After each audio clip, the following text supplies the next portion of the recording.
আসসালামু আলাইকুম নমস্কাৰ যদি আপুনি কম বাজেটত 7 সিটাৰ গাড়ী এখন ল'ব বিচাৰি আছে তেনেহলে মই লৈ আহিছো নিসানৰ নিউলি লঞ্চ গ্ৰেভাইট ভাৰতৰ ভিতৰত সকলোতকৈ কম দামৰ 7 সিটাৰ গাড়ী ষ্টাৰ্টিং প্ৰাইস 5,65,000 অনলি আহক গাড়ীখনত কি ফিচাৰ্স দিয়া আছে চাই লওঁ এয়া আমাৰ মাজত নিসানৰ গ্ৰেভাইট এয়া আগফালৰ পৰা দেখা পাইছে এটা সিম্পলিষ্টিক লুকস গাড়ীখনত দিছে ইয়াতে নিসানৰ লোগো গ্ৰেভাইট ডাঙৰকে গ্ৰেভাইট ব্ৰেন্ডিং দিয়া আছে গ্লসি ফিনিশড এ দেখা পাইছে হেডল্যাম্পস দিয়া আছে এলইডি গাড়ীখনত তিনিটা সেন্সৰ দিয়া আছে বেসিক্যালি আমি দেখা পাও দুটা চাৰিটা ছয়টা এনেকা সেন্সৰ দিয়া থাকে তলত দিয়া আছে ফগ ল্যাম্প এটো এটা ৰিফ্লেক্টৰ নিচিনা দেখা পাইছে ৰিফ্লেক্টৰ নহয় এটা জাস্ট ষ্টিকাৰ হয় ইয়া সাইডৰ পৰা দেখা পাইছে গাড়ীখনৰ সাইজৰ কথা যদি কও হুন্ডাৰ i20 আৰু মাৰুতিৰ বেলেনৰ লগত কম্পেয়াৰ কৰিব পাৰি অলমোস্ট সাইজ একে হয় গাড়ীখনৰ গ্ৰাউন্ড ক্লিয়াৰেন্স ডেইলি ইউজৰ কাৰণে ওকে ঠিকঠাক আছে গাড়ীখনৰ হুইলছৰ কথা যদি কও টায়াৰ দিয়া আছে 185/65R 15 মানে 15 ইঞ্চৰ টায়াৰ দিয়া আছে গাড়ীখনত মিৰৰ দিয়া আছে সিম্পল কোনো কেমেৰা লগোৱা নাই ইয়াতে ইন্টিগ্ৰেটেড লাইট ইয়াতে দিয়া আছে ইয়া সাইডত দেখা পাইছে ধুনিয়া ষ্টিকাৰ লগোৱা আছে এখন ষ্টিকাৰ থকাৰ কাৰণে গাড়ীখন দেখাত আৰু ধুনিয়া লাগিছে ইয়াতেও দিয়া আছে গ্ৰেভাইট লিখা ওপৰত দেখা পাইছে ৰুফ ৰেলছ দিয়া আছে এটো আপুনি 50 কেজি ওয়েট কেৰি কৰিব পাৰিব লগতে গাড়ীখনৰ হাইটটো বঢ়াই দিছে এয়া দেখা পাইছে গাড়ীখনত ওভাৰঅল গ্লাস স্পেস বহুতখিনি দিয়া আছে এতিয়া হক পিছফাললৈ যাও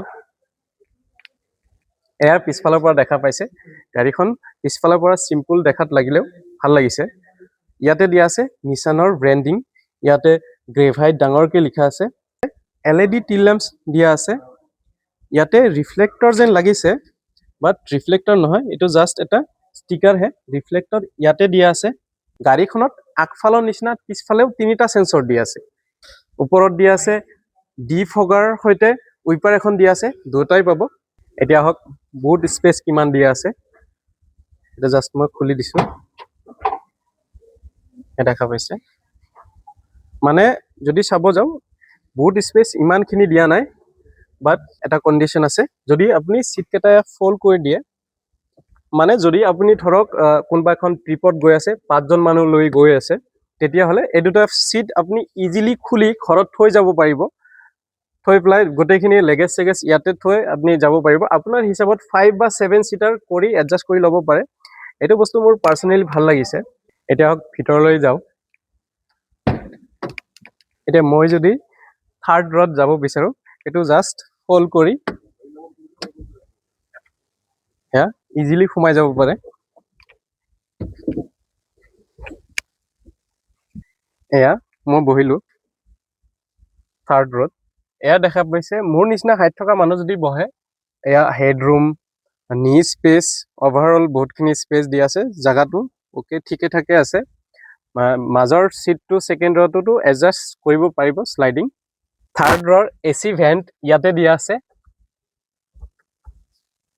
আছে 12 ভোল্টৰ সকেট এখন মানে ওভাৰঅল পিছফালৰ স্পেস এজ পাৰ বাজেট একদম পাৰফেক্ট মই এটা সেকেন্ড ৰত আহিলো মই যদি থাৰ্ড ৰৰ কম্পাৰিজনত কব যাও এটো সেকেন্ড ৰত বহুতখিনি স্পেস দিয়া আছে লগতে স্লাইডিং এয়া দেখা পাইছে আৰু ৰিক্লাইনিং দুটা দিয়া আছে এয়া ইমানখিনি আপুনি এডজাস্ট কৰি যাব পাৰে হুই আৰামত যাব পাৰে সিট দিয়া আছে সফট লেদাৰ ফিনিশ মানে মই ভাবো পাৰ্সোনালি ইমানখিনি বাজেটত ইমানখিনি স্পেসৰ লগত ইমানখিনি কমফৰ্ট কোনো কোম্পানীয়ে নিদিয়ে কোনো গাড়ীয়ে নিদিয়ে যদি লেগেজ আৰু কমফৰ্টৰ হৈতে যাব বিচাৰে তেতিয়া হলে 5 সিটাৰ এডজাস্ট কৰি ললে বেস্ট হ'ব যদি 7 সিটাৰ কৰি লয় তেতিয়া হলে লেগেজৰ কাৰণে স্পেসটো অলপ কমি যায় সেকেন্ড ৰ প্যাসেঞ্জাৰৰ বাবে ইয়াতে এসি ভেন্টস দিয়া আছে ওকে এতিয়া আমি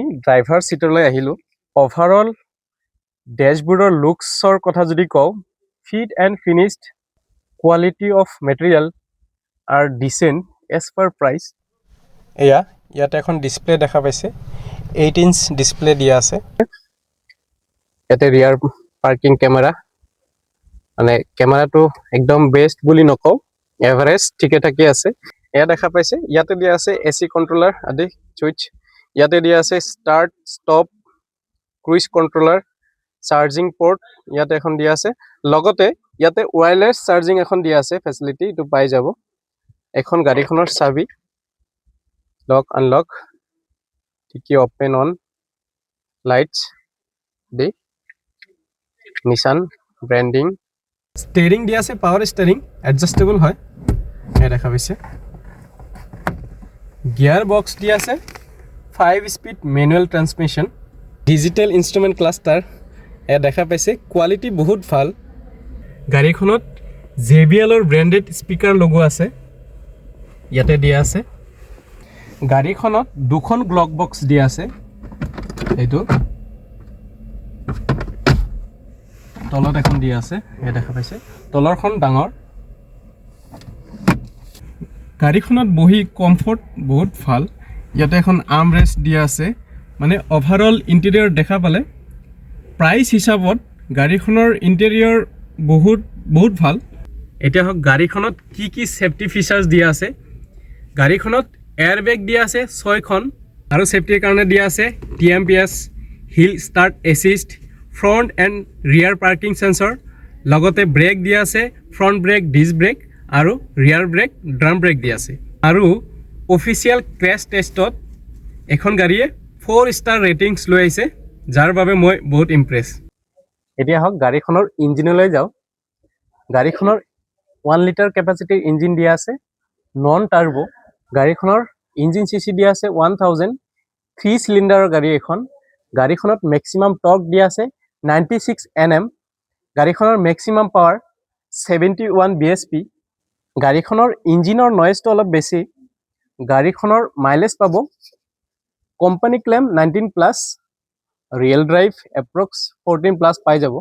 মাইলেজটো মোৰ হিচাপত এভাৰেজ ইয়াতকে বেছি হলে ভাল আছিলে মোটামুটি ঠিকে আছে চলি যাব। আৰু গাড়ীখনৰ warranty 3 year 1 lakh kilometre up to extend কৰি ল'ব পাৰে এক্সট্ৰা পে কৰি। গাড়ীখনৰ সাৰ্ভিসিং ফ্ৰী সাৰ্ভিসিং 5 লাখ কিলোমিটাৰ 5 ইয়াৰ্স লৈকে। এতিয়া হক গাড়ীখনৰ প্ৰাইচলৈ যাও।